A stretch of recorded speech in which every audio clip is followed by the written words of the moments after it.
Hello everyone. अच्छा बच्चे, हमने चैप्टर 3 में other essential elements of a valid contract में हमने पहला टॉपिक कवर कर लिया है, फ्री कंसेंट।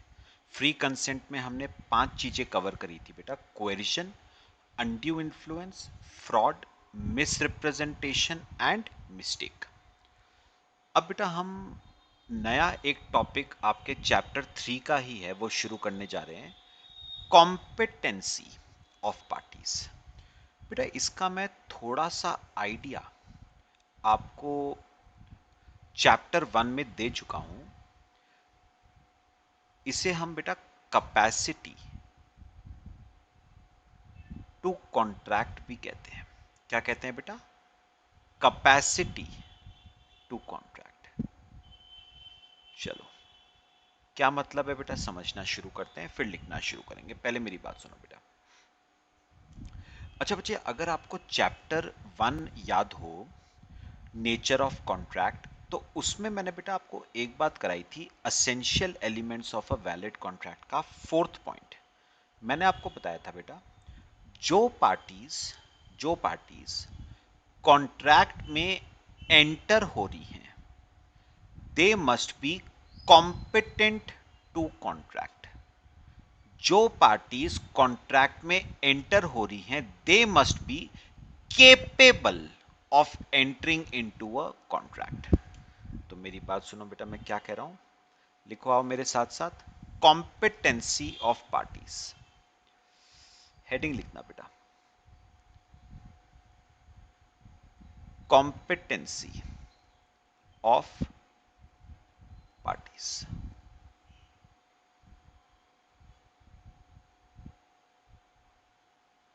सुनो बेटा, लॉ मुझे बताओ बेटा, आपको क्या कहता है?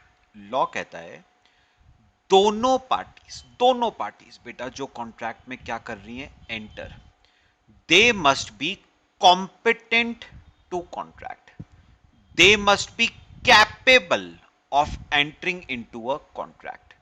और बेटा कौन कॉम्पिटेंट है, कौन कॉम्पिटेंट नहीं है, उसके लिए बच्चे 3 शर्तें हैं। ठीक है, पहली शर्त क्या है? जो कॉन्ट्रैक्ट में पार्टीज एंटर हो रही हैं, उनकी एज 18 साल से ज्यादा होनी चाहिए। मतलब parties to contract should not be a minor, minor नहीं होनी चाहिए, should not be a minor. तो जो पार्टीज कॉन्ट्रैक्ट में एंटर हो रही हैं, दोनों पार्टीज बेटा, दोनों की एज 18 साल से ज्यादा होनी चाहिए, दोनों पार्टीज माइनर नहीं होनी चाहिए। अच्छा, दूसरा बेटा, दोनों पार्टीज जो कॉन्ट्रैक्ट में एंटर हो रही हैं, they should be of sound mind. मतलब दोनों पार्टीज अनसाउंड माइंड की नहीं होनी चाहिए। पक्का? दिमागी संतुलन सही होना चाहिए दोनों पार्टीज का। यह सेकंड शर्त है, अभी डिटेल में करेंगे बेटा। और तीसरी शर्त है नॉट डिसक्वालिफाइड बाय लॉ। ये आपको बेटा चाहे याद आएगा शायद। सुनो बेटा, मेरी बात सुनो बेटा। उन्होंने कहा था दोनों पार्टीज जो कॉन्ट्रैक्ट में एंटर हो रही हैं, 18 साल से ज्यादा की होनी चाहिए, माइनर नहीं होनी चाहिए, दोनों साउंड माइंड की होनी चाहिए, मतलब दोनों अनसाउंड माइंड की नहीं होनी चाहिए। और तीसरी बात बेटा, मोस्ट इंपॉर्टेंट, लॉ ने आपको डिस्क्वालीफाई ना करा हो। क्योंकि बेटा मेरी एज 18 साल से ज्यादा है, मैं साउंड माइंड का हूं, लेकिन लॉ ने मुझे डिस्क्वालीफाई कर दिया है। मतलब लॉ कहता है मैं कॉन्ट्रैक्ट में एंटर नहीं हो सकता। तो ऑल्दो मेरी एज 18 साल से ज्यादा है, ऑल्दो मैं साउंड माइंड का हूं, क्योंकि लॉ ने मुझको डिस्क्वालीफाई कर दिया है, इसका मतलब मैं कॉन्ट्रैक्ट में एंटर नहीं हो सकता। जैसे बेटा आगे पढ़ोगे ये सब चीजें आप, जैसे अगर आपको याद हो तो मैंने एग्जांपल दिए थे आपको, कॉन्विक्ट्स। तो बेटा बेटा जो मुजरिम अपनी जेल में सजा काट रहे हैं वो बेटा 18 साल से, बताओ, ज्यादा के हैं, 18 साल से ज्यादा के हैं, वो सब साउंड माइंड के हैं, ठीक है। लेकिन बेटा वो कॉन्ट्रैक्ट में एंटर नहीं हो सकते। क्यों? क्योंकि लॉ ने कॉन्विक्ट्स को, सजा याफ्ता मुजरिम जो कॉन्विक्ट्स होते हैं उनको लॉ ने स्पेसिफिकली कॉन्ट्रैक्ट में एंटर होने से क्या करा है, डिस्क्वालीफाई। तो ऑल्दो वो 18 से ज्यादा के हैं, ऑल्दो साउंड माइंड के हैं, वो बेटा कॉन्ट्रैक्ट में एंटर नहीं हो सकते।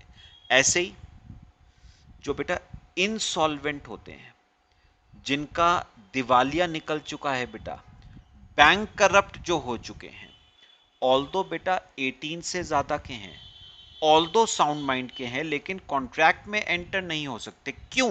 क्योंकि लॉ ने उनको स्पेसिफिकली मना करा है कि भैया तेरा तो दिवालिया निकल चुका है, तेरे पास देने के लिए है क्या? अब जब तेरे पास देने के लिए कुछ नहीं है तो कॉन्ट्रैक्ट में एंटर होके करेगा क्या? तो इंसॉल्वेंट को भी बेटा कॉन्ट्रैक्ट में एंटर होने से स्पेसिफिकली क्या करा है, डिस्क्वालीफाई। तो मुझे बताओ बेटा, जो पार्टीज कॉन्ट्रैक्ट में एंटर हो रही हैं, तीन करेक्टरिस्टिक्स उनमें होनी चाहिए।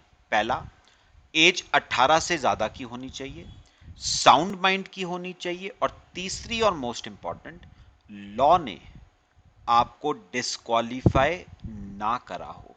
क्योंकि अगर लॉ ने डिस्क्वालीफाई कर दिया है तो ऑल्दो आपकी एज 18 से ज्यादा है, ऑल्दो आप साउंड माइंड के हो, आप कॉन्ट्रैक्ट में एंटर नहीं हो सकते। लो बेटा कॉपी करो, फिर हम डिटेल में बेटा पॉइंट एक एक करके पढ़ना शुरू करेंगे। करो कॉपी।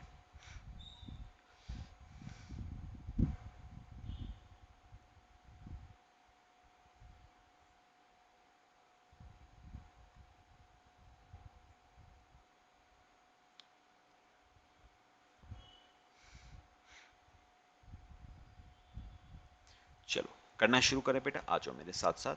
देखो यहां पर देखना बेटा, आओ एक रीडिंग मारते हैं।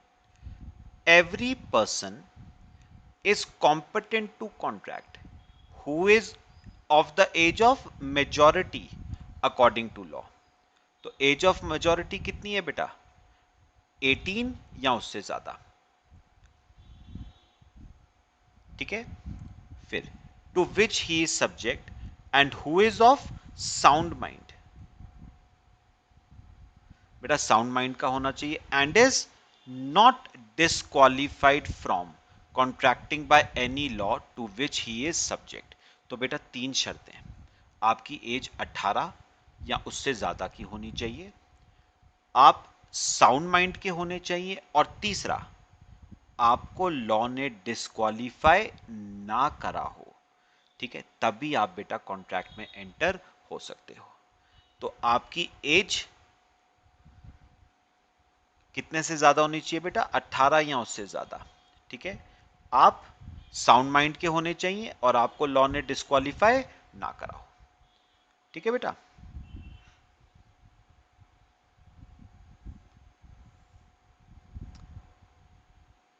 बेटा मोर देन इक्वल टू 18, तो अगर आपकी एज 18 या उससे ज्यादा है, आप साउंड माइंड के हो, आपको लॉ ने डिस्क्वालीफाई नहीं करा है, तो आप कॉन्ट्रैक्ट में एंटर हो सकते हो। You are competent to enter into a contract. अब बेटा अब हम पढ़ना शुरू करेंगे, ध्यान से मेरी बात समझना। पहला पॉइंट पढ़ना शुरू करेंगे बेटा, age of majority in India. The age of majority is regulated by Indian Majority Act 1875। तो कौन बताएगा बेटा what is the age of majority? Indian Majority Act 1875 आपको बताएगा कि what is the age of majority. और यह एक्ट कहता है every person domiciled in India shall attain the age of majority on completion of 18 years of age and not before. Therefore, any person who is less than 18 years of age is a minor and is incapable of contracting. तो याद रखना बेटा, India में majority की as क्या है? 18 या उससे ज्यादा। तो कोई भी पर्सन अगर 18 साल से कम का है वो माइनर है and he is incompetent to enter into a contract. चलो बेटा, अब पढ़ते हैं laws relating to minor. Very very important बेटा, और मेरे साथ साथ हेडिंग लिखो बेटा, रूल्स रिलेटिंग टू माइनर।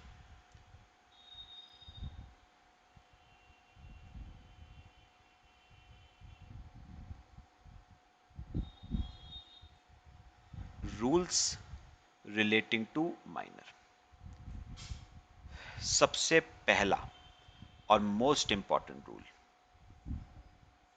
देखो बेटा, a contract with minor is void ab initio. तो बेटा चैप्टर 1 में आपको बता चुका हूं what is the meaning of void ab initio. Void ab initio का मतलब होता है void from the very beginning. Void from the very beginning मतलब वो कॉन्ट्रैक्ट जो पहले दिन से, या मैं बोलूं वो अग्रीमेंट जो पहले दिन से वॉइड था, उसे हम कहते हैं void ab initio. Right from the very beginning, right from the first day, जो पहले दिन से वॉइड था उसे हम कहते हैं वॉइड एब इनिशियो। बेटा इसमें ना ध्यान से सुनना, इंपॉर्टेंट बात करूंगा आपसे। इसमें बेटा एक बहुत लैंडमार्क केस हुआ था। केस का नाम था मोहरी बीबी वर्सेस धर्मोदास घोष। क्या थे फैक्ट्स इस केस के, और समझेंगे बेटा। पहले लिखना, टॉपिक है आपका contract with a minor is void ab initio। Contract with a minor is void ab initio। ध्यान से सुनना है बेटा।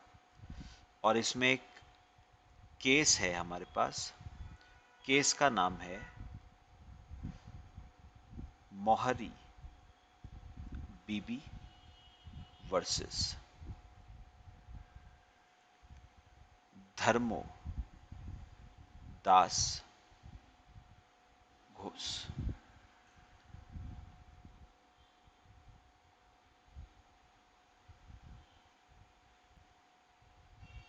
मोहरी बीबी वर्सेस धर्मोदास घोष।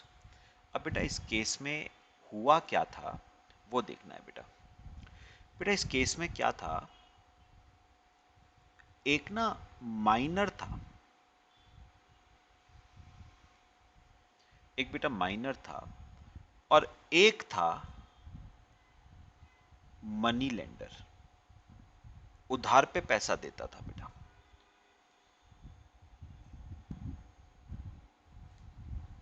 ठीक है, अब बच्चे हुआ क्या, ये जो माइनर था ना, ये बेटा एक दिन इस मनी लेंडर के पास गया और उसने कहा मुझे आपसे लोन चाहिए 20,000 रुपए का, मुझे 20,000 रुपीज का क्या चाहिए, एक लोन चाहिए। ठीक है, मनी लेंडर ने कहा लोन तो मैं दे दूंगा, लेकिन तुम्हें अपनी कोई चीज मेरे पास गिरवी रखवानी पड़ेगी। तो माइनर ने अपनी एक प्रॉपर्टी मनी लेंडर के पास रखवा दी एज सिक्योरिटी, मॉर्गेज करवा दी बेटा। बात समझ आई? अच्छा, ध्यान से सुनना बेटा। अब एग्जाम्पल में ले रहा हूं, माइनर ने मनी लेंडर से यह लोन 6 महीने के लिए लिया था। ठीक है, अब हुआ क्या बेटा, 6 महीने का जो टेन्योर था वो खत्म हो गया। 6 महीने का टेन्योर खत्म हो गया। अब मनी लेंडर माइनर के पास गया कि ला भाई, तूने लोन लिया था 20,000 का, 6 महीने कहा थे तूने, 6 महीने खत्म हो गए, पैसा निकाल मेरा। माइनर ने बेटा पैसा देने से कर दिया मना।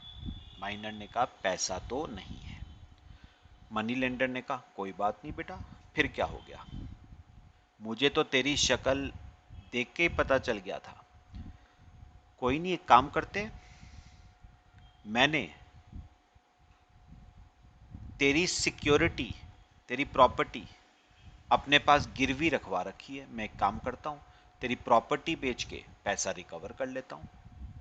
तो बेसिकली जो मनी लेंडर है, पॉइंट्स लिख लेना बेटा, जो मनी लेंडर है वो माइनर को क्या कह रहा है कि मैं एक काम करता हूं, जो मैंने सिक्योरिटी, जो तूने सिक्योरिटी मेरे पास रखवाई है, मैं उस सिक्योरिटी को बेच देता हूं और अपना पैसा वसूल लेता हूं, अपना पैसा रिकवर कर लेता हूं।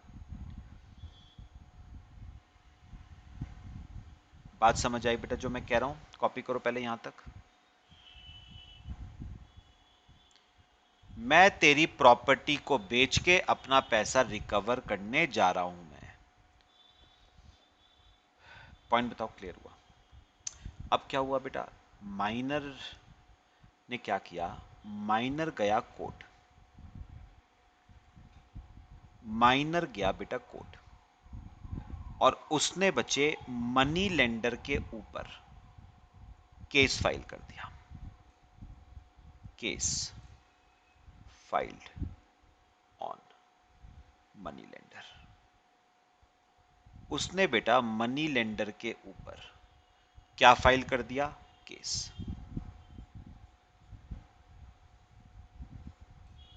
ये आपका आ गया बेटा फोर्थ पॉइंट। उसने मनी लेंडर के ऊपर फाइल कर दिया बेटा केस। बात समझ आई? कॉपी करो बेटा, फिर मैं आपको बताता हूं कोर्ट ने क्या कहा। कोर्ट का वर्डिक्ट बेटा क्या था, जजमेंट क्या दिया कोर्ट ने।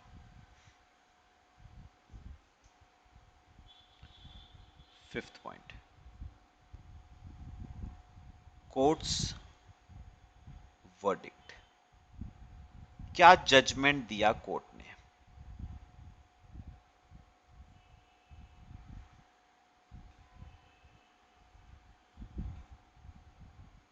कोर्ट्स वर्डिक्ट, ध्यान से सुनना बेटा। पता है बेटा कोर्ट ने क्या कहा? सुनो, कोर्ट ने बेटा पहली बात क्या कही, कोर्ट ने मनी लेंडर को कहा कि कॉन्ट्रैक्ट, या मैं बोलूं अग्रीमेंट। कोर्ट ने पहली बात मनी लेंडर को कही, agreement with a minor is void ab initio। Court ने कहा भैया माइनर के साथ किया हुआ contract from the very first day, from the very beginning void था। और क्योंकि कॉन्ट्रैक्ट वॉइड है, therefore minor is not liable to pay ₹20,000 to you. तो माइनर तुम्हें 20,000 रुपए देने के लिए लायबल नहीं है। कॉन्ट्रैक्ट ही क्या था बेटा, void ab initio. Void ab initio मतलब नल, जीरो। वो कॉन्ट्रैक्ट ही zero, it is no contract at all. और जब कॉन्ट्रैक्ट है ही नहीं तो एनफोर्सिएबल बाय लॉ तो है ही नहीं ना बेटा। तो तुम माइनर के खिलाफ कोई लीगल एक्शन नहीं ले सकते, वो तुम्हें 20,000 रुपए देने के लिए लायबल नहीं है। बात समझ आई? पहली बात। अब सुनना बेटा, अब बेटा मनी लेंडर ने क्या कहा? मनी लेंडर ने कहा माइनर से पैसा मांग कौन रहा है? मैंने तो केस करा भी नहीं, मैंने थोड़ी ना केस करा, केस तो माइनर ने मुझ पे किया है, मैंने तो पैसा मांगा ही नहीं। मैं तो एक काम करूंगा, माइनर ने अपनी प्रॉपर्टी मेरे पास गिरवी रखवाई थी, ठीक है, मैं वो प्रॉपर्टी बेच के पैसा रिकवर कर लूंगा। मैंने उससे पैसा मांगा कहां भाई? केस मैंने थोड़ी ना किया है, केस तो माइनर ने करा है। तो मैं क्या करूंगा, मुझे पैसा नहीं चाहिए, मैं उसकी प्रॉपर्टी बेच के अपना पैसा वसूल लूंगा। कोर्ट ने क्या कहा? कोर्ट ने कहा ये जो कॉन्ट्रैक्ट तुम्हारे पास हुआ था ना, अब चाहो तुम इसे कॉन्ट्रैक्ट ऑफ प्लेज कह लो, जैसे इसे हम प्लेज कहते हैं बेटा। प्लेज मतलब गिरवी रखना। कोर्ट ने कहा ये जो कॉन्ट्रैक्ट ऑफ प्लेज हुआ था ना तुम्हारा माइनर के साथ, ये भी क्या है बेटा? ये भी तो वॉइड एब इनिशियो ही है। किसके साथ हुआ है? माइनर के साथ हुआ है बेटा। तो ये जो कॉन्ट्रैक्ट ऑफ प्लेज है ये भी वॉइड एब इनिशियो है, मतलब you have no right to sell minor's property. तुम्हारे पास माइनर की प्रॉपर्टी बेचने का कोई अधिकार नहीं है। ये कॉन्ट्रैक्ट ऑफ प्लेज भी क्या है? ये भी वॉइड है फ्रॉम द वेरी बिगिनिंग। तो सेकंड बात बेटा, कोर्ट ने क्या कही? Even even the contract of pledge, even the contract of pledge is void ab initio, ठीक है। therefore money lender has no right to sell, money lender has no right to sell property belonging to minor। तो इसीलिए money lender के पास कोई right नहीं है कि वो माइनर की प्रॉपर्टी बेचे। बेटा दो कॉन्ट्रैक्ट हैं इस वाले केस में, पहला लोन का कॉन्ट्रैक्ट, दूसरा प्लेज का कॉन्ट्रैक्ट, और दोनों कॉन्ट्रैक्ट किसने करे हैं? माइनर ने। और दोनों कॉन्ट्रैक्ट बेटा क्या होंगे? Void ab initio. तो याद रखना इस कॉन्ट्रैक्ट, इस केस में मौरी बीबी वर्सेस धर्मदास घोष में एक कॉन्ट्रैक्ट नहीं था बेटा, दो कॉन्ट्रैक्ट्स थे। पहला लोन का कॉन्ट्रैक्ट, दूसरा प्लेज का कॉन्ट्रैक्ट। दोनों कॉन्ट्रैक्ट वॉइड एब इनिशियो हैं बेटा, माइनर के साथ हुए हैं। सब बताओ बेटा, क्लियर हुआ? ये भी एक बेटा लैंडमार्क जजमेंट है इस केस का, ठीक है। वेरी वेरी इंपॉर्टेंट केस बेटा। मेरे ख्याल से बच्चे केस समझ आया पक्का सबको? तो कोर्ट का कहना था कि माइनर लोन का अमाउंट देने के लिए लायबल नहीं है, क्योंकि लोन का कॉन्ट्रैक्ट वॉइड एब इनिशियो है। माइनर की प्रॉपर्टी भी तुम नहीं बेच सकते, क्यों? क्योंकि प्लेज का जो कॉन्ट्रैक्ट है वो भी वॉइड एब इनिशियो है, क्योंकि दोनों किसने एंटर करे हैं? माइनर ने। समझ आया बेटा सबको? Important case.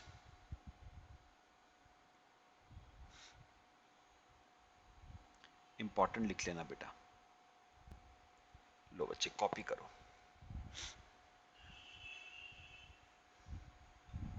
चले बेटा आगे, समझ आया सबको?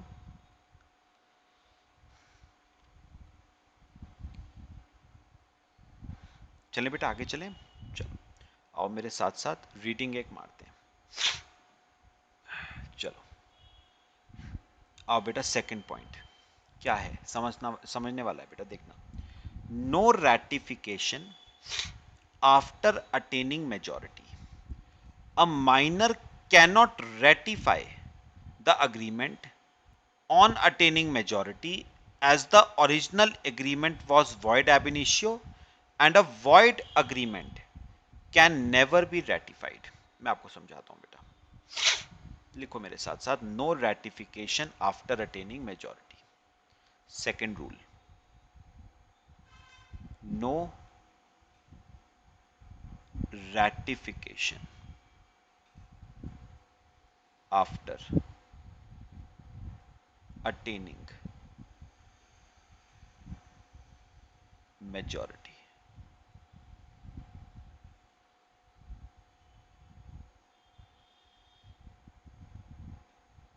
No ratification after attaining majority. ध्यान से बेटा मेरी बात समझना।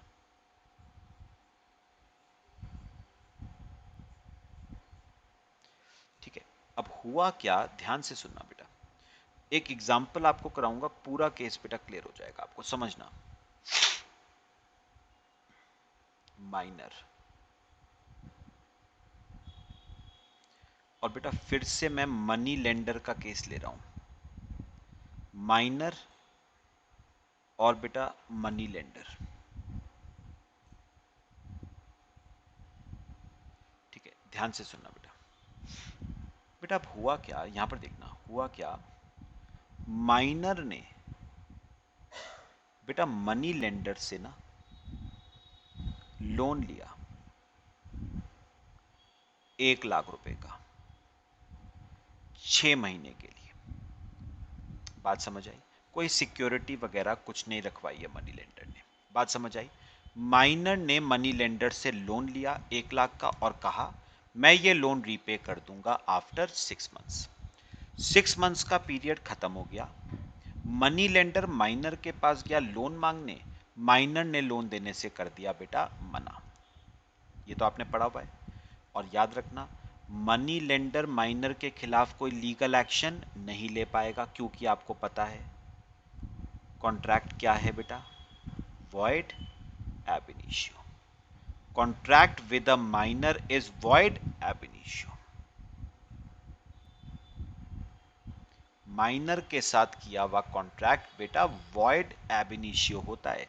तो मनी लेंडर माइनर के अगेंस्ट कोई भी लीगल एक्शन ले नहीं पाएगा। समझ आया? ये तो हमने अभी पढ़ा फर्स्ट पॉइंट में। अच्छा, अब मैं थोड़ी सी ना आगे की बात करता हूं बेटा। अब बेटा हुआ क्या, कुछ टाइम के बाद माइनर का 18th बर्थडे आया और माइनर बन गया बेटा मेजर।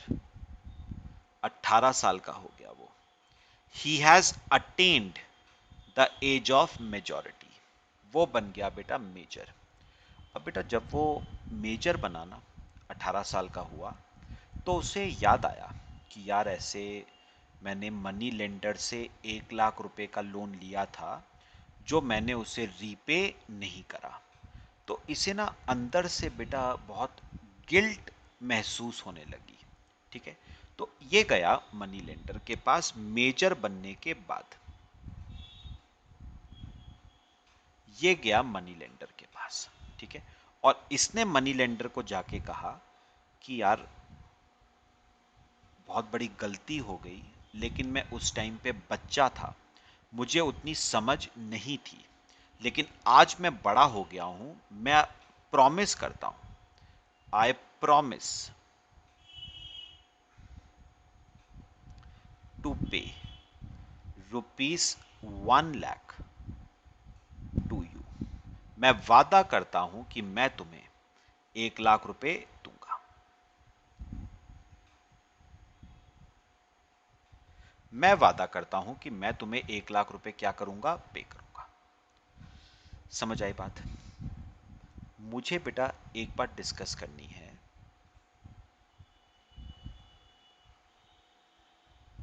कि ये जो अग्रीमेंट है बेटा, ये जो मेजर बनने के बाद उसने मनी लेंडर से किया है 1 लाख रुपए लौटाने का, मुझे डिस्कस करना है ये वैलिड है या ये भी बेटा वॉइड है। क्या कहते हो? सोचो, अपने आप सोचो और मुझे बताओ बेटा, ये अग्रीमेंट वैलिड है या ये भी वॉइड है। ये उसने मेजर बनने के बाद किया है। मेजर बनने के बाद उसने मनी लेंडर को कहा मैं वादा करता हूं कि मैं तुम्हारा 1 लाख रुपए तुम्हें रीपे करूंगा। क्या ये वैलिड है या ये भी वॉइड है? द आंसर इज बेटा ये भी वॉइड है, ये अग्रीमेंट भी वॉइड है। अब आप सोचोगे कि सर मेजर था, अब जब मेजर है 18 साल से ऊपर का है तो फिर कैसे वॉइड हो गया? बेटा ये वॉइड पता क्यों है? ये इसलिए वॉइड नहीं है कि वो मेजर है या माइनर है, ये इसलिए वॉइड है because there is no consideration. बेटा याद करो, an agreement without consideration is void.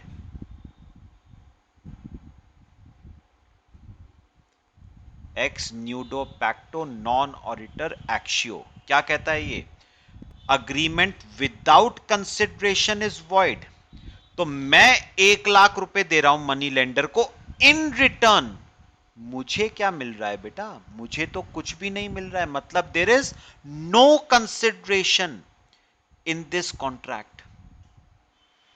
इस कॉन्ट्रैक्ट में कंसिडरेशन प्रेजेंट ही नहीं है, और बेटा कंसिडरेशन नहीं है ना, तो कॉन्ट्रैक्ट क्या होता है? वॉइड होता है बेटा। तो मैंने क्या कहा? एन अग्रीमेंट विदाउट कंसिडरेशन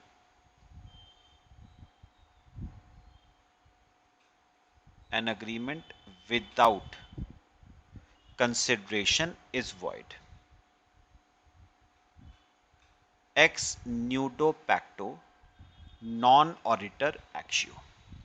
तो मुझे एक बात बताओ बेटा, मनी लेंडर और से mister A, minor mister A, money lender और मिस्टर ए के बीच का जो पहला कॉन्ट्रैक्ट था वो वॉइड क्यों था?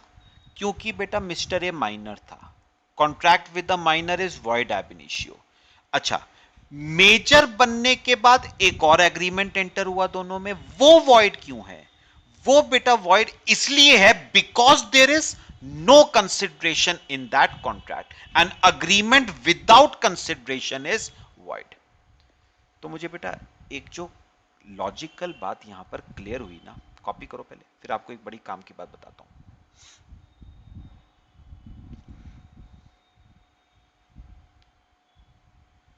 अब मेरी बात बेटा ध्यान से सुनिए, जरा सुनो। अब बड़ी एक काम की बात बताता हूं। No ratification after attaining majority. मैं इसका आपको बेटा मतलब बताता हूं। बेटा रैटिफिकेशन का मतलब होता है पुष्टि करना। पुष्टि करना क्या मतलब है, मैं आपको समझाता हूं बेटा। तो मुझे ना एक बात बेटा समझ आई। क्या? अगर माइनर के साथ एंटर हुआ हुआ कॉन्ट्रैक्ट, माइनर के साथ एंटर हुआ हुआ कॉन्ट्रैक्ट अगर एक बार वॉइड हो जाए ना बेटा, मैंने क्या कहा? माइनर के साथ एंटर हुआ हुआ कॉन्ट्रैक्ट अगर एक बार वॉइड हो गया ना, तो मेजर होने के बाद, मेजर होने के बाद अगर आप उसे रैटिफाई करना चाहो, रैटिफाई मतलब वॉइड से वैलिड करना चाहो, तो वो बेटा वैलिड नहीं होने वाला। वो एक बार वॉइड बन गया ना, तो वो जिंदगी भर बेटा आप जितनी मर्जी कोशिश कर लो, वो वैलिड नहीं होगा। वॉइड हुआ हुआ agreement can never again become valid. वो जिंदगी भर बेटा वॉइड ही रहेगा। तो मैंने क्या कहा? माइनर के साथ एंटर हुआ हुआ कॉन्ट्रैक्ट एक बार अगर वॉइड हो गया, तो वो जिंदगी भर बेटा दोबारा वैलिड नहीं बनेगा। अगर माइनर मेजर बनने के बाद उसे रैटिफाई भी करना चाहे ना, रैटिफाई मतलब वॉइड से वैलिड में कन्वर्ट करना चाहे, तो भी बेटा वो वैलिड नहीं हो पाएगा। क्यों? क्योंकि बेटा इस अग्रीमेंट में देयर इज नो कंसिडरेशन। तो याद रखना, माइनर के साथ, लिखना मत, माइनर के साथ अगर आपने कोई कॉन्ट्रैक्ट किया और वो एक बार बेटा क्या बन गया? वॉइड, तो माइनर से मेजर जब आप बनोगे ना, और मेजर बनने के बाद अगर आप उसे रैटिफाई करना चाहोगे, मतलब अपनी गलती को सुधारना चाहोगे, आप वॉइड से उसे वैलिड करना चाहोगे, लेकिन बेटा वो वैलिड नहीं होने वाला जिंदगी भर। वॉइड हुई हुई चीज दोबारा कभी वैलिड नहीं होती है। तो बेटा मेरा अंदर का गिल्ट मुझे कहता है कि मैंने जो किया था when I was a minor वो गलत था। लेकिन बेटा वो गलत एक बार हो गया ना, वो सही दोबारा नहीं होगा बेटा। गलत हुई हुई चीज कभी भी सही नहीं होती है बेटा। टूटा हुआ ग्लास जुड़ेगा नहीं दोबारा। तो ये बात समझना, एक बार विश्वास टूट गया ना, एक बार कॉन्ट्रैक्ट ब्रेक हो गया ना, एक बार कॉन्ट्रैक्ट वॉइड बन गया ना, आप मेजर बनने के बाद अगर अपनी गलती को सुधारना भी चाहोगे ना, तो वो बेटा गलती सुधर नहीं सकती। वॉइड हुई हुई चीज दोबारा कभी भी वैलिड नहीं बनेगी बेटे, आप जितनी मर्जी कोशिश कर लो। लो बेटा, समझ आया बेटा सबको? चलो आज क्लास में इतना ही डिस्कस करते हैं, बाकी बेटा नेक्स्ट लेक्चर में डिस्कस करेंगे। ठीक है, कॉपी कर लो बेटा।